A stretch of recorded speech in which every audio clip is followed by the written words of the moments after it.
নমস্কার, এক নজরে 25-এ আপনাদের প্রত্যেককে স্বাগত জানাচ্ছি। এই মুহূর্তে আপনাদের সাথে আমি রয়েছে অঙ্কিতা। চোখ রাখছি এই মুহূর্তের গুরুত্বপূর্ণ সংবাদের দিকে। বিকাশের দিকে এগিয়ে যাচ্ছে গোটা রাজ্য। আজ এই কথাই বললেন মুখ্যমন্ত্রী। কমলাসাগর মধুপুর দ্বাদশ শ্রেণী বিদ্যালয়ের নতুন ভবন উদ্বোধনী আজ এই সুরে কথা বললেন মুখ্যমন্ত্রী। তিনি বলেন, ত্রিপুরায় বিগত সরকারের তুলনায় বর্তমান সরকার কয়েক গুণ বেশি কাজ করছে। মেলা ঘরে শুরু হয়ে গেছে ঐতিহ্যবাহী রথ মেলা। রথযাত্রার 7 দিন ব্যাপী যে উৎসব বা মেলার আয়োজন তা কিন্তু আজ মুখ্যমন্ত্রীর অনুপস্থিতিতেই উদ্বোধন হয়ে গেছে।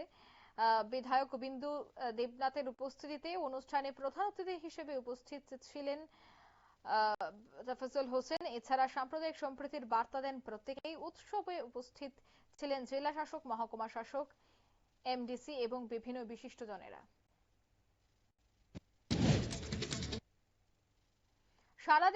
সারা দেশে আদিবাসী, ওবিসি এবং সংখ্যালঘুদের উপর অত্যাচারের প্রতিবাদে গোটা রাজ্য জুড়ে বিভিন্ন মহকুমায় বিক্ষোভ।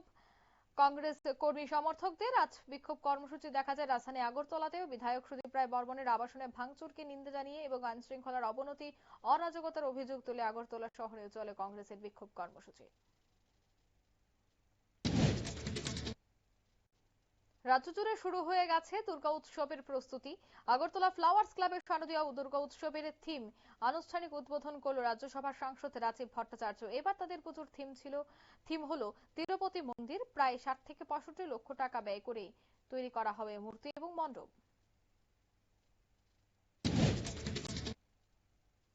তেলিয়ামুড়ার হতাইকাতর সামনে প্রতিনিয়তই ঘটছে দুর্ঘটনা।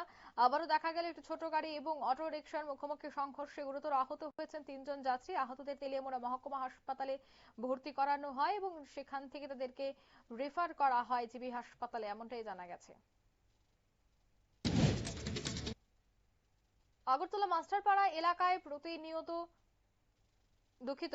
বিশালগড়ে একাধিক প্রকল্পের শিলান্যাস এবং উদ্বোধন করলেন মুখ্যমন্ত্রী মানিক সাহা। 8.10 কোটি টাকা ব্যয়ে এসডিএম ভবন এবং 11 কোটি টাকার সড়ক উন্নয়ন প্রকল্পের মোট 5টি প্রকল্পের ভিত্তিপ্রস্তর আজ স্থাপন করেন মুখ্যমন্ত্রী। আগরতলা মাস্টারপাড়া এলাকায় প্রতিনিয়ত জলবাহিত রোগ অর্থাৎ জন্ডিসের প্রাদুর্ভাব ছড়িয়েছে। স্থানীয়রা জল সরবরাহ ব্যবস্থাকে দায়ী করেছে। নিম্নমানের পরিশোধিত জলের ফলেই এই রোগ ছড়াচ্ছে বলে অভিযোগ।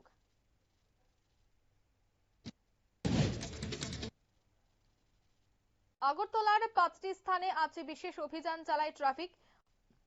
অভিযানে 26টি বাইক বাজেয়াপ্ত এবং নম্বর প্লেট কারচুপি নিয়ে 65টি যানবাহনকে জরিমানা করা হয়।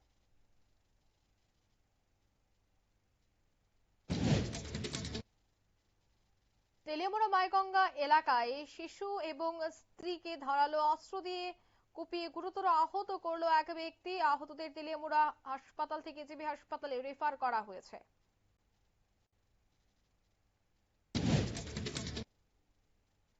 ঊনকোটি জেলা হাসপাতালে জনঔষধি কেন্দ্র চালু না হওয়ায় ভোগান্তির শিকার রোগী সহ রোগীর আত্মীয় পরিজন। বরাদপ্রাপ্ত ব্যবসায়ী নির্ধারিত সময়ের মধ্যেও কাউন্টার চালু করার উদ্যোগ না নেওয়ায় সংশয় তৈরি হয়েছে।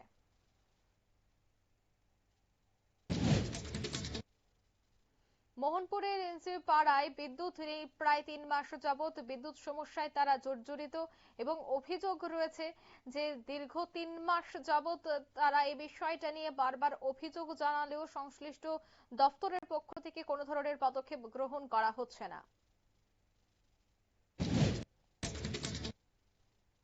বিলোনিয়া মহকুমায় অভাবের তাড়নায় 18 মাসের এক শিশু কন্যাকে অন্য দম্পতির হাতে তুলে দিল মা বাবা। চাইল্ড ওয়েলফেয়ার কমিটির অভিযোগ, 1 লক্ষ টাকার বিনিময়ে নাকি শিশুটিকে বিক্রি করা হয়েছে, যদিও উভয় পরিবার তা অস্বীকার করেছে। ঘটনার পর পুলিশ শিশুটিকে উদ্ধার করে।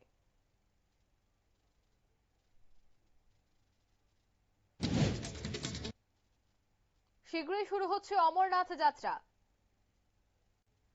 আর পুণ্যার্থীদের নিরাপত্তা নিশ্চিত করতে তৎপর এবার প্রশাসন। পেহেলগাঁও কাণ্ডের পর বাড়ানো হয়েছে নিরাপত্তা ব্যবস্থা।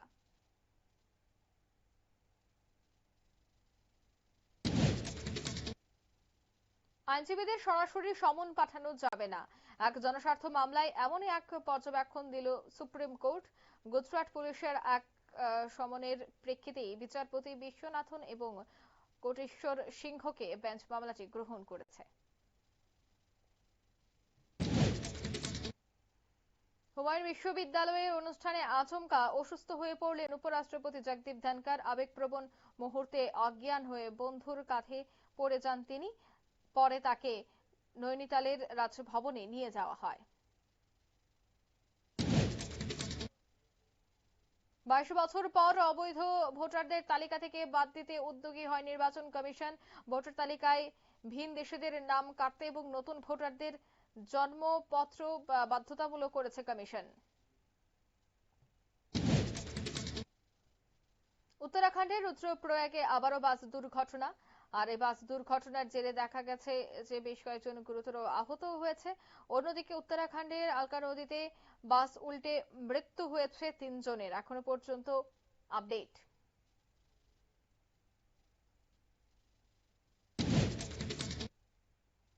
ছত্তিশগড়ে চলছে মাও বিরোধী অভিযান। আর সে অভিযানে নিরাপত্তা বাহিনীর গুলিতে নিহত হয়েছেন 2 মাওবাদী নেত্রী। বুধবার রাতে বুঝমারের জঙ্গলে যৌথ অভিযান চালায় এসটিএফ। আর সেখানেই উদ্ধার করা হয়েছে একটি ইনসাস রাইফেল এবং একটি 315 বোরের রাইফেল। আবারও জম্মু কাশ্মীরে জঙ্গি এবং পুলিশের মধ্যে চলে দীর্ঘ সংঘর্ষ। গোপন সূত্রে খবর পেয়ে জঙ্গল ঘেরা গ্রামে অভিযান চালায় নিরাপত্তা বাহিনী এবং পুলিশ। তল্লাশির সময় জঙ্গিদের গুলিতে পাল্টা জবাব দেয় বাহিনী।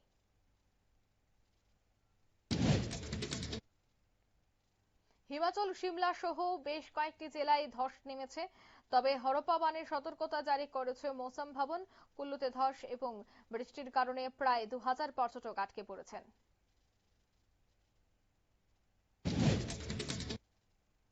দুর্ঘটনাগ্রস্ত বিমানের এবার ব্ল্যাক বক্স উদ্ধার করা হয়েছে। সেই তথ্য ডাউনলোড করা হয়েছে। এবার তা পরীক্ষা করা হবে বলে জানাচ্ছে তদন্তকারী সংস্থা।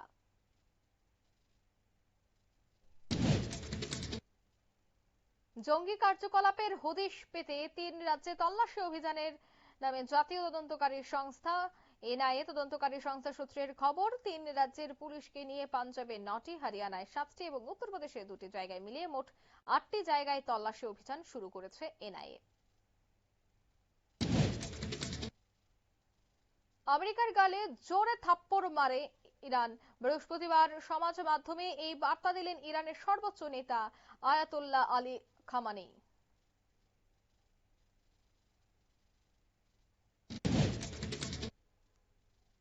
এসসিও ঘোষণাপত্রে ভারতের বিরুদ্ধে অশান্তি ছড়ানোর অভিযোগ থাকায় স্বাক্ষর করল না ভারত। পেহেলগাঁও সন্ত্রাসের উল্লেখ না থাকলেও পাকিস্তানের বালুচিস্তানের প্রসঙ্গ উঠে এসেছে এই নথিতে।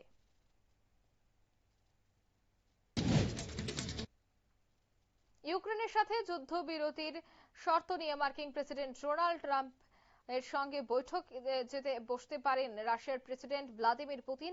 আগামী মাসে তুরস্কে ওই বৈঠক হতে পারে বলেই বৃহস্পতিবার সে দেশের প্রেসিডেন্ট রিসেপ তাইপ এরদোগান জানিয়েছেন। এক নজরে 25 এখানে শেষ করছে। আমাদের পরবর্তী নিউজ আপডেট দেখার জন্য অবশ্যই চোখ রাখবেন শুধুমাত্র নিউজ ভ্যানগার্ডের পর্দায়। ধন্যবাদ।